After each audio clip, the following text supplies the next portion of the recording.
नाजरीन आदाब, आवाज़नामा के ख़ास प्रोग्राम रूबरू में मैं हारून रशीद आपका खैर मकदम करता हूँ। आज हम रूबरू होंगे एक ऐसे शायर से जिसने सिर्फ और सिर्फ अपनी कोशिश, अपने जज्बे, अपने जुनून और अपनी लगन से बहुत कम वक्त में न सिर्फ उर्दू ज़बान सीखी और उसके तलफ़्फ़ुज़ पर कंट्रोल किया, बल्कि उर्दू शायरी में वो मकाम हासिल किया कि न सिर्फ हिंदुस्तान बल्कि हिंदुस्तान के बाहर भी उनकी शेरी खिदमत का एतराफ़ किया गया। मेरी मुराद है जनाब मोहम्मद अली साहिल साहब से। मोहम्मद अली साहिल साहब, आपका बहुत बहुत खैर मकदम है आवाज़नामा में। मैं आपसे सबसे पहले नाजरीन के लिए ये जानना चाहूँगा कि जैसा कि हमने सुना कि आपके फैमिली पस मंज़र में न उर्दू थी, न तलफ़्फ़ुज़ था, न शेर व शायरी थी, फिर आपके अंदर ये शौक़ व ज़ौक़ कैसे पैदा हुआ कि आप यहाँ तक इतनी कामयाबों से हमकिनार हुए? सच बात यह है कि इंसान के हाथ में कुछ भी नहीं है, सब ये खुदादाद चीज़ें हैं। अल्लाह और गॉड, ईश्वर, जो भी नाम दें, जिसको जो अता कर दे। जी जी जी। और जो अता की हुई चीज़ होती है उसका दुनिया में कोई जोड़ नहीं होता। बेशक बेशक। दुनिया में आप चीज़ों को अपने हिसाब से क्रिएशन आप करेंगे, लेकिन जो गॉड गिफ्टेड क्रिएटिविटी है वो आपने देखा है। फूलों के रंग देखिए, फूलों की खुशबू देखिए, तरह तरह के लाखों तरह के जो है फूल हैं, हजारों तरह की खुशबू है। तो ये अल्लाह का बहुत बड़ा करम एहसान कि ये ऊपर वाले ने मुझे अता किया। और क्या इसके पस मंज़र में अगर आप जाएंगे तो मैं आपको एक चीज़ क्लियर कर दूं, वजाहत हो जाए आपकी, कि है मैं ऐसे जैसे कि आपको मालूम है कि मैं एक ऐसे इलाके से हूँ जहाँ अदब का दूर दूर तक कोई नामो निशान नहीं। लेकिन साहब बस ये है कि अब चूंकि गॉड गिफ्टेड चीज़ थी तो बचपन से मुझे सिंगिंग का शौक था। अच्छा। और मैं रफ़ी और मुकेश के नगमे बड़े शौक से, बड़े रौक से गाया करता था। स्टूडेंट लाइफ में मैं अपने डिग्री कॉलेज का कल्चर सेक्रेटरी रहा। और खैर बहुत तवील गुफ्तगू हो जाएगी, सच बात यह है उस टाइम एक हिस्टोरिकल स्टेज ये रही कि तकरीबन 1250 की टोटल 87 की बात है, 1987 में मैं अजीतमल डिग्री कॉलेज में BSc फाइनल ईयर था हमारा। और उस वक्त जो है डिग्री कॉलेज में इलेक्शन हुआ था, वहाँ पे हमारे जो प्रोफेसर थे तो वो इस हक में नहीं थे चुनाव लड़ाने के। लेकिन ताज्जुब ये था कि जो ऐसा टफ और मतलब बहुत दुश्वार माहौल में भी जो है हमसे कहा गया कि नहीं आप चुनाव लड़िए, और प्रोफेसर साहिबान ने मुझसे कहा, तो उनका हुक्म था। तो मैंने साहब वो चुनाव लड़ा। और चुनाव में आप हैरत होगी आपको ये सुन के कि तकरीबन 1250 की वोटिंग हुई थी और 972 वोट मुझे उस टाइम 1986 में, जबकि कम्युनल माहौल बना हुआ था 86 में। आपको मालूम होगा कि RJB राम जन्मभूमि का ताला भी खुला था, बाबरी मस्जिद का मैटर था। लेकिन इसके बावजूद और 1% तादाद हमारे डिग्री कॉलेज में जो है वो मुस्लिम्स की नहीं थी। उसके बाद भी ये अपने आप में बड़ा अचीवमेंट है। और इससे ये पता चलता है कि मेरा जो सोशल दायरा है वो आज का नहीं है, वो वहीं से शुरू से ही है, बचपन से। और चूंकि सिंगिंग का शौक था उस टाइम, मैं कल्चरल सेक्रेटरी होने के बाद मैंने नीरज नाइट कराई थी। अच्छा। आप सोचिए कि पद्म भूषण गोपाल दास नीरज, डॉक्टर गोपाल दास नीरज जी को उस टाइम 87 में लाना, उनको सुनना सामने बैठ के, और ये जज्बा पैदा होना कि काश मुझे भी अल्लाह तौफीक दो, मैं भी कुछ कर सकूं। और साहब फिर लेटावर में ऐसा वक्त आया कि जब मैंने वो मजमू कलाम, मेरा जो है आपके इल्म में है, जब मैं पहला कदम में। नहीं, आपने बताया साहिल साहब कि आपको सिंगिंग का शौक बचपन से था, लेकिन सवाल ये कि गाते गाते फिर आप खुद कहने कैसे लगे, इधर आप कैसे ये शौक पैदा हुआ? बताऊं, मेरा एक हमारा साथी था संजीव कुमार पांडे, वो मुझसे बड़ा मुतासिर था, उसे बड़ा शौक था सुनने का। तो हम डेस्क बजाते थे स्टूडेंट लाइफ में, जैसा होता ही है। तो सब लड़कियों का पूरा ग्रुप और मैं तन्हा, और वो रफ़ी और मुकेश के सेंटिमेंटल मूड। तो वहीं से बस थोड़ा सा चीज़ें जो उस दौर में होना लाजमी है स्टूडेंट लाइफ में, थोड़ा सा वही अब दबी ज़बान में कह सकते हैं कि साहब कहीं ना कहीं किसी से दिल लगा। और वो चीज़ें जो है इतनी हो गई कि वो सिंगिंग के तौर पे फिर जो तुकबंदी करने लगा। और उसने बड़ा सपोर्ट किया, संजीव पांडे ने। उसने कहा नहीं आप अच्छी सिंगिंग है, आप दुनिया मतलब इधर उधर के आप नगमे गाते हैं वो सब, तो आप अपना कुछ कोशिश कर लीजिए। तो बस मैंने वहाँ से शुरू किया। तो वो एक तुकबंदी ही कहेंगे हम उसको, कि उसमें लिखा हुआ था कि क्या कहें कि वो ऐसा नहीं सलाम किया और गुजर गए, जब भी मिले किसी से तो दिल में उतर गए। तो अब वो दिल में उतरने की जो कैफियत थी, वो पहला इश्क, पहली मोहब्बत, जो भी नाम दें, पहले इसमें छुपाना क्या, सच बात ही है होता है, अटैचमेंट होता है। इश्क करना एक अलग बात है, किसी को पाना ना पाना वो सेकेंडरी चीज है। तो जरूरी नहीं है, और इश्क में जो लोग जो है क्या कहें, तबाह बर्बाद तो नहीं कर सकते, लेकिन हाँ ये कि जो इश्क में बाजी हार जाते हैं, शायद उस शायरी की जरासीम उसमें ज्यादा पाए जाते हैं। ये एक आम रिवायत है नाजरीन की, लोग कहते हैं कि शायर वही हो पाता है, बेहतर शायर वही हो पाता है जो इश्क में अक्सर नाकाम हो जाता है। साहिल भाई भी कहीं ना कहीं इस बात से इत्तेफाक करते हैं। खैर भाई, आपसे सवाल ये कि ये तो आपके वो संजू दोस्त ने आपको हौसला बढ़ाया और तरगीब दिलाई इसलिए, लेकिन आपको खुद ये इत्मीनान कब हुआ कि वाकई मैं शायरी कर सकता हूँ? फिर इसके लिए आपने किससे राब्ता किया, कैसे ये सिलसिला आगे कैसे बढ़ा? मैं आपको बताऊं हारून भाई कि जब मैं 1988 में मैं आ गया था जॉब में, और 1988 से 89 तक मैं कानपुर रहा, 11 महीने जॉब किया। उसके बाद फिर मेरी फर्स्ट पोस्टिंग नैनीताल हुई।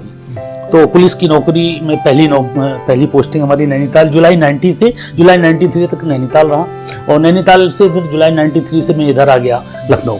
और माशाल्लाह 93 के बाद 94 में वो जो बाकी चीज़ें तफसील से बयान करने की ज़रूरत नहीं है, आपको खुद आपके इल्म में है कि वो बारसिया में, गोमती नगर की बारसिया में नमाज पढ़ने जाना, फिर छोटे छोटे बच्चों के बीच बैठ के कुरान शरीफ मुकम्मल करना, वहाँ से तब तक मुझे इल्म नहीं था, और वहीं से फिर थोड़ा सा शौक़ तारी हुआ के उर्दू सीखने का। तो जो उर्दू की ललक, उर्दू के लिए जो है कोशिश करने की बात वहीं से शुरू हुई। और फिर उसके बाद 94 से मैंने जो है वो तुकबंदी को करता रहा, फिर वो सब चीज़ें 95 की बात है शायद, तब फिर यहाँ पे एक वो थे हमारे कवि, उनको हमें नाम ज़बान पर नहीं आ रहा है, तो वो उन्होंने कहा वो काव्य गोष्ठी में गया, काव्य गोष्ठी में जाने लगा। तो अब काव्य गोष्ठी में क्या होता था कि वही जाहिर सी बात, वहाँ चीज़ों को ज़्यादा ध्यान नहीं दिया जाता, तो वो तुकबंदी हमारी वहाँ काम करने लगी। अच्छा। लेकिन साहब फिर उसके बाद इत्तेफाक से एक नशिस्त हुई।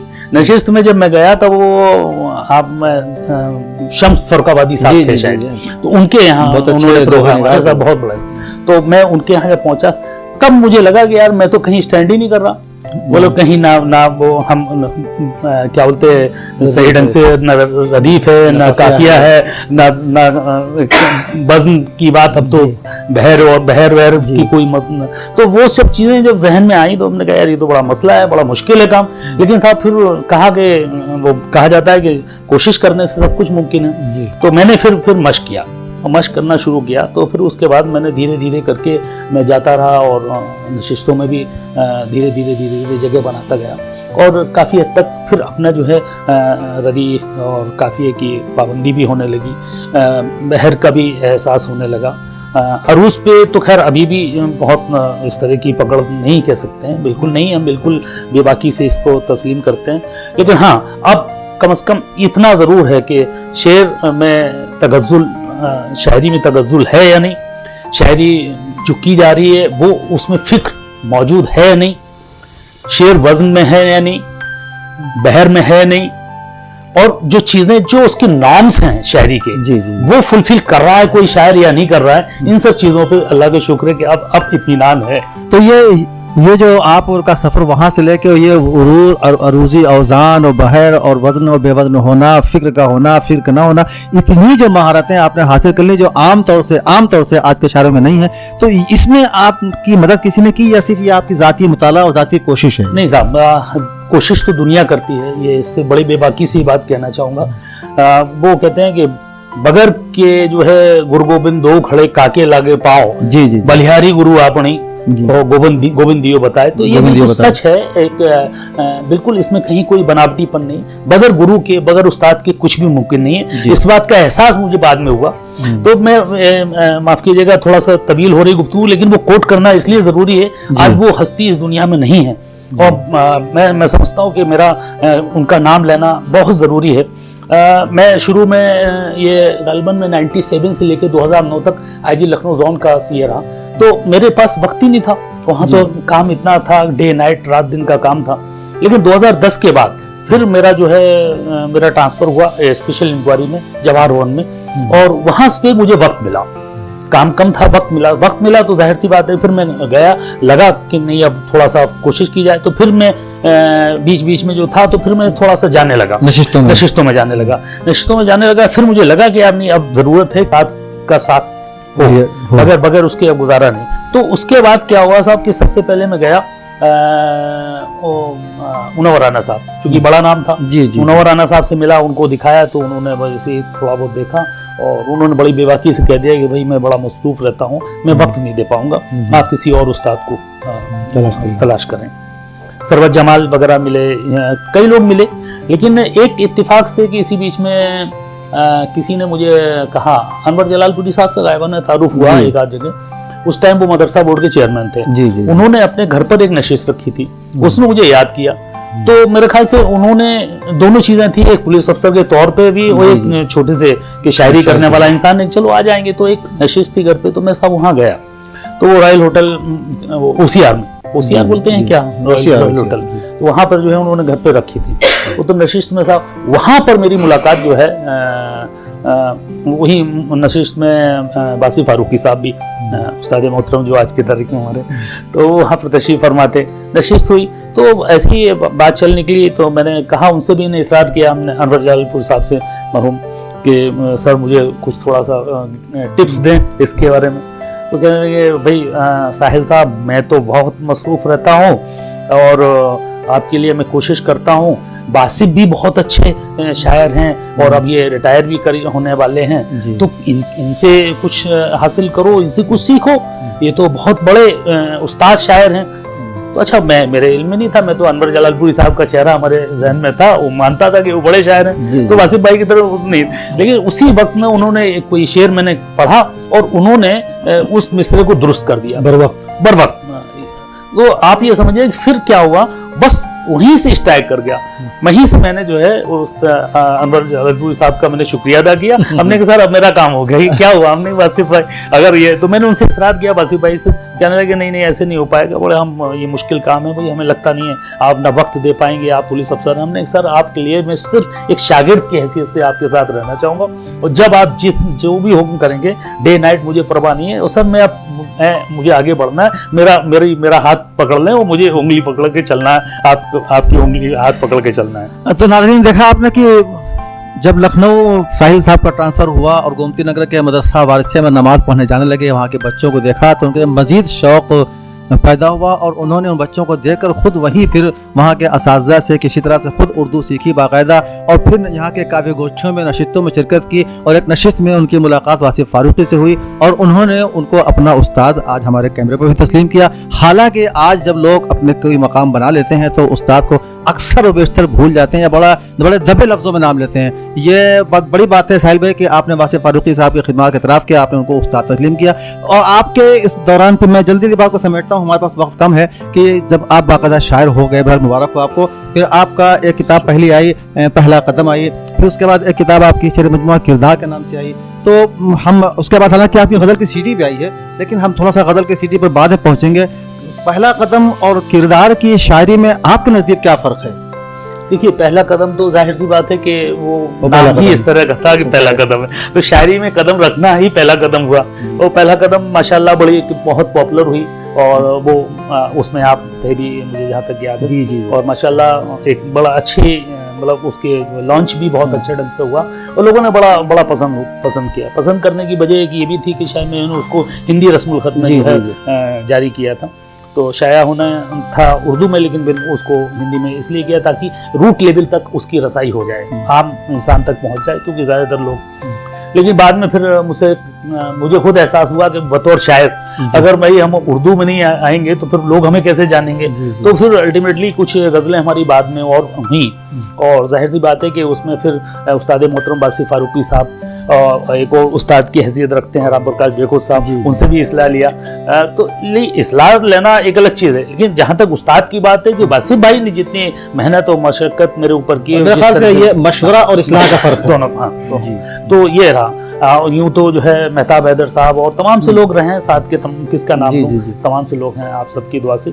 तो सभी लोगों ने जो है हमें आज तक, एक चीज मैं कोट करना चाहूंगा, लोग कहते हैं कि साहब एक दूसरे की टांग खींचने की बीमारी होती है, मुझे आज तक ऐसा महसूस नहीं हुआ। अब वो किस वजह से नहीं हुआ, क्यों नहीं हुआ, ये मैं इसमें नहीं जाना चाहता, लेकिन हमारे साथ आज तक किसी भी शायर ने कोई किसी तरह की मतलब टांग खींचने वाली बात हमें समझ नहीं हुई। नहीं आई। ये हमारे उन लखनऊ वालों के लिए बड़ी सनद है कि आमतौर से कहा जाता है कि लखनऊ में लोग एक तो किसी को तस्लीम नहीं करते और बड़ी मुश्किल से तस्लीम करते हैं और एक दूसरे की टांग ज्यादा खींचते हैं, और शायरों की दुनिया में भी ये बात मशहूर है। लेकिन साहिल साहब ने इसका इतराफ़ किया कि उनके साथ ऐसे इत्तेफाकात या हादिसात या सानिहात नहीं हुए। और हम बात कर रहे थे साहिल भाई आपसे आपके पहला कदम और किरदार में फ़र्क की। आपने बताया पहला कदम तो पहले कदम की तरह है और किरदार में फिर आपकी शायरी का किरदार उभर के आता है, लेकिन उसके बाद फिर आपने बहुत कम वक्फे के बाद एक गज़ल की सीडी लॉन्च की। तो ये आपका इलेक्ट्रॉनिक लॉन्चिंग की तरफ कैसे ध्यान आया, इसके पीछे क्या राज है? अब आप ये समझिएगा हारून भाई, जैसा कि मैं पहले अर्ज कर चुका था कि मैं स्टूडेंट लाइफ में कल्चर सेक्रेटरी रहा। म्यूजिक हमारे रगों में है, मतलब शायरी तो रगों में अब है, इससे पहले म्यूजिक हमारे रगों में। तो अब जाहिर सी बात है कि हमारे सिंगिंग का शौक था और लगा कि यार कोई अच्छी सी इसमें जो है कोशिश की जाए। प्रदीप अली जो है, प्रदीप सक्सेना जो प्रदीप अली के नाम से हैं, अच्छे सिंगर हैं माशाल्लाह, तो वो हमारे टच में आए। उन्होंने कहा कि साहब साहिल साहब मैं आपके उससे एक गज़ल जो है एक दो गज़लें लेना चाहते हैं, तो आपने कहा ले लो। तो उनको मैं कहीं आप मुझे लिख के दे दिए, मैंने कहा ठीक है आप इंटाइटल हैं, आप कोई भी गज़ल हमारी गा सकते हैं, मुतफ़िक़ कर लीजिए। तो हमने कहा यार ये गा सकते हैं तो क्यों ना हमें यार 2-4-5 गज़लों की ऑडियो इनसे करा लिया जाए। तो बात आगे बढ़ी, उनसे बात की तो उसमें जो है ऑडियो की शक्ल में, तो मैंने कहा कि आप प्रदीप अकेले क्यों रहें, हमने उसमें फिर वैरायटी डाल दी। वैरायटी डालने के लिए प्रदीप सक्सेना से मैं करीब 3 गज़लें प्रदीप सक्सेना की और एक गज़ल जो है मैंने जो यशवारती अवार्डी हैं कमाल खान साहब, उनकी एक सचिन की। और मैंने कहा यार जब सब लोग ये कर रहे हैं मैं भी तो सिंगर हूँ अब वो लिखा पड़ी चाहे वो बाथरूम सिंगर ही सही, लेकिन मैं भी तो मेरे अंदर का वो जो है सिंगर जाग गया। तो मैंने कहा यार सबके साथ साथ मैं भी तो एक गजल जो तेरी सूरत जो एल्बम बाद में लॉन्च हुआ, तो तेरी सूरत का जो ऑडियो पहले कॉन्सेप्ट था हमारा ऑडियो का। आपसे जब मुलाकात हुई थी, बात हुई थी, जब आपने पहला इंटरव्यू लिया था उसमें मैंने सीडी की बात की थी, तो वो सीडी ऑडियो थी क्योंकि उसके काफी टाइम बाद वीडियो सीडी रिलीज हुई। तो ऑडियो का जो कॉन्सेप्ट था वो 6 गजलों का था, उसमें एक गजल मेरी जो तेरी सूरत है उसको मैंने आवाज दी, आपके खुद की। फिर बाद में ये लगा यार कि एक्टिंग का भी मुझे शौक रहा, तो क्यों ना इसको भी थोड़ा सा कर लिया जाए।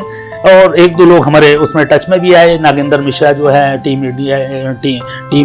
एक्सपर्ट के जो डायरेक्टर हैं, और आनंदी वाटर पास वालों ने उन्होंने काफ़ी सपोर्ट किया मुझे कि नहीं साहब आप करिए, आपका वीडियो बनाते हैं और आप इसको टी सीरीज तक ले जाएंगे। तो अच्छा टी सीरीज तक जाने की हम तो समझे कि यार ये हवा हम बात कर रहे हैं, टी सीरीज बहुत बड़ा नाम है ना, तो वहां तक कैसे पहुंचेंगे। खैर वो 6 गजलें हमारी ऑडियो रिकॉर्ड हो गई, तो यार उसमें अच्छा लगने लगा। जब सुना तो खुद को कानों को अच्छा लगा, तो हमने इंशाल्लाह लोगों तक पहुंचेगी तो लोग इसको पसंद करेंगे।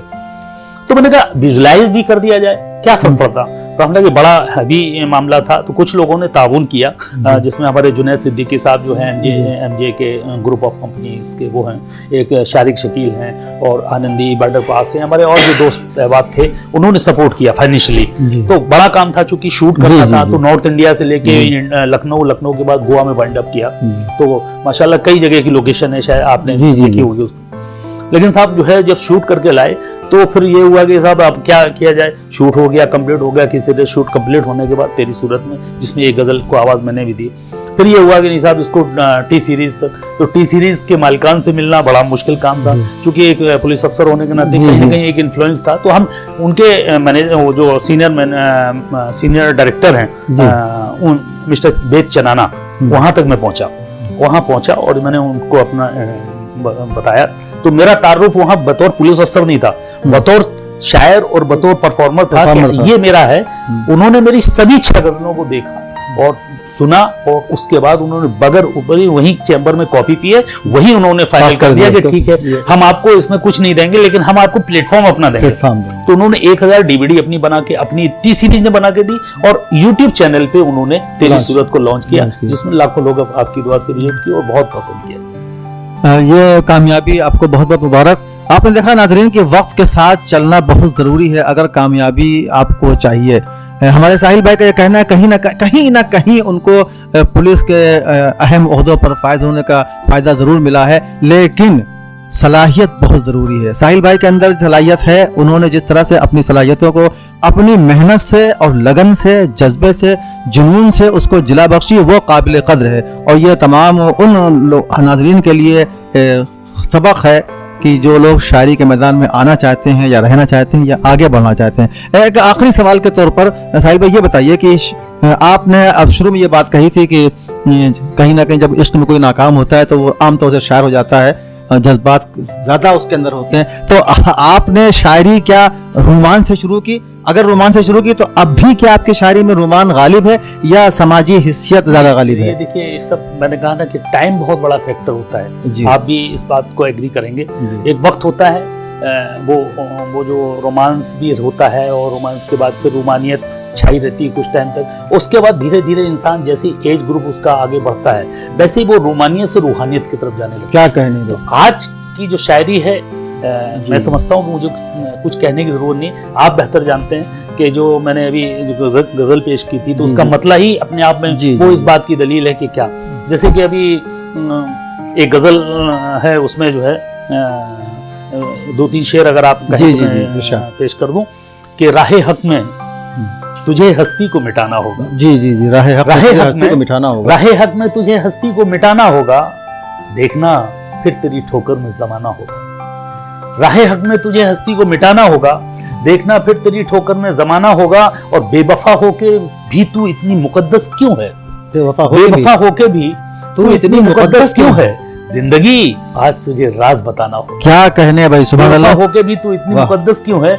जिंदगी आज तुझे राज बताना होगा। और शेर देखिए साहब, इसमें रूमानियत और रूहानियत से रूहानियत की तरफ कि खामोशी तेरी मेरी जान लिए लेती है। खामोशी तेरी मेरी जान लिए लेती है। अपनी तस्वीर से बाहर तुझे आना होगा। नाज़रीन, देखा आपने कि साहिल साहब का कहना कि उन्होंने रोमांस से शायरी की, लेकिन वक्त एक बहुत बड़ा फैक्टर है, बहुत बड़ा उनसुर है। और फिर आहिस्ता आहिस्ता उनकी शायरी रोमान से होती हुई रूहानियत तक आ पहुंची है। उसका नमूना भी उन्होंने पेश किया कि रोमान से ये अच्छा एक उन्वान है साहिल भाई पर, अगर कभी लिखा जाएगा तो रोमान से रूहानियत तक का सफर। मोहम्मद अली साहिल, बहुत बहुत मुबारकबाद साहिल भाई आपको हमसे बात करने के लिए। आपका बहुत बहुत शुक्रिया। इंशाल्लाह फिर आपको जहमत देंगे। बहुत सी बातें ऐसी हैं जो रह गई हैं, जो सवाल, एक सवाल लेकिन याद आ गया है, मैं इजाजत चाहूंगा कि आपने कहा मेरी टांग किसी ने नहीं खींची, ये अलग बात है, लेकिन एक चीज होती है तनकीद। आमतौर से देखा गया है कि जब कोई शायर, कोई फनकार जिस मैदान में आता है तो कुछ तनकीद निगार उसको अच्छी चीजों को आगे बढ़ाते हैं, कुछ तनकीद निगार उसके मनफी पहलू सबके यहाँ मिल जाएगा अगर तलाश किया जाए तो कोई उससे मुबर्रा नहीं है। तो आपके साथ क्या नाक़िदीन का सुलूक कैसा रहा? अच्छा रहा। मैं इस चीज को पॉजिटिव लेके चलता हूँ। अगर आप तनकीद आप पर नहीं होगी तो आप में अपने आप को बेहतर करने का जज्बा पैदा नहीं होगा। जब कोई कमेंट करता है, हर एक्शन का रिएक्शन होता है, लेकिन रिएक्शन भी पॉजिटिव होना चाहिए। आपको पहले से ये आप मान लें कि नहीं साहब, हारून साहब या रिजवान फारूकी साहब ये नकाद हैं और तनकीद कर रहे हैं, तो उनका काम है तनकीद करना। तनकीद जायज है या नाजायज ये आपको देखना है। अगर जायज है तो आपको पॉजिटिव लेना चाहिए। मैंने आपकी दुआ से मैं कोट करना चाहूंगा कि लखनऊ के तमाम से शोरा हैं जिन्होंने तनकीदी रुख इख्तियार किया, लेकिन मुझे ऐसा कहीं महसूस नहीं हुआ कि उन्होंने मुझे परेशान करने के लिए या नीचा दिखाने की नीयत से ऐसा किया हो। मैंने कभी इसलिए महसूस नहीं किया क्योंकि मुझे हमेशा अपनी शायरी में और बेहतर करने का जो जज्बा था, जो जोश था, जो जुनून था, वो उसने कभी ये महसूस ही नहीं होने दिया, कभी सोचने नहीं दिया, और हमेशा उसको मैंने पॉजिटिव लिया। और आज अल्लाह का शुक्र है कि वो तनकीद आपके सामने। एक अच्छे फनकार की और एक सच्चे फनकार की यह पहचान है कि वो तनकीद के मुस्बत पहलुओं को हमेशा मुस्बत अंदाज में लेता है। एक अच्छा तनकीद निगार कभी उसका ये मंशा नहीं होता, ये नियत नहीं होती कि वो किसी की बिला वजह टांग कीजिए, बल्कि तनकीद के माने ही यही है कि महासिन और मायब को मंतिकी तौर पर उजागर किया जाए। असल में तनकीद का मकसद ये है कि तख्लीक का दर्जा बुलंद हो और उसमें ज्यादा से ज्यादा महासिन पैदा किया सके। साहिल साहब का यही रवैया उनको आगे ले जाता है। साहिल भाई, आपको कितना वक्त हुआ? 10-12 साल में आपने शायरी का जो सफर, इतना सफर आपने तय कर लिया है कि जिस सफर को तय करने में आम तौर से लोगों की उम्रें गुजर जाती हैं। मैं अपने कैमरामैन बिजन मोहरिया सीजी से ये दरख्वास्त करूंगा कि साहिल भाई ने जो इतने कम वक्फे में ये सब जो इनको एतराफात और ये सनद असनाद अता की गई, तरह एक तरफ अपना कैमरा उधर घुमाएं और ये दिखाएं हमारे नाजरीन को इन्होंने इतने कम वक्त में कितना अचीवमेंट इनका है इस शायरी के हवाले से।